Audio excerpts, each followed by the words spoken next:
Naku, ano daw ang magagawa mo, Guanzon? Kasi daw, isinusulong nga netong si Guanzon na patakbuhin si Padilla sa pagka-vice presidente sa 2028. Bali, siya yung maging running mate daw netong si Sara Duterte. Siguro unahin niyo muna na safe at makakalusot si Sara Duterte sa kanyang impeachment case. Yan siguro muna. Pangalawa, tignan niyo munang mabuti kung eto bang si Mr. Padilla ay may magagawa bilang vice presidente kasi sa Senado, panggulo lang siya. Tapos gusto niyo pa ring itaas? Di ba kayo nahihiya sa mga balat niyo, Guanzon? Talagang kayo pa po ang may ganang isulong ko no, etong tambalang ito. Look at yourself, hindi nga kayo nanalo sa Kongreso. Tapos talaga, maniniwala sa inyo ang taong bayan, yung totoong taong bayan. Hindi pa rin ba kayo nagigising sa katotohanan na ang mga naniniwala sa inyo, Miss Guanzon, ay mga buwang din katulad mo? Buwang, 'di ba?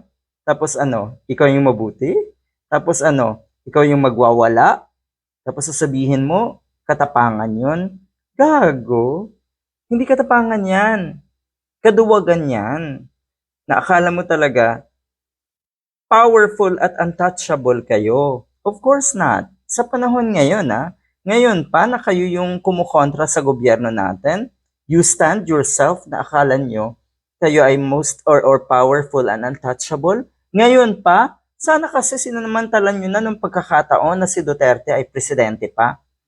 Lahat ng kayabangan, lahat ng kawalang hiyaan nyo, itinodo nyo na. By the way, sa tingin ko tinodo na naman itong mga ito talaga. Yung mga nasa paligid ni Digong. Sa tingin ko lang Pero si Guanzon, hindi mo na itodo.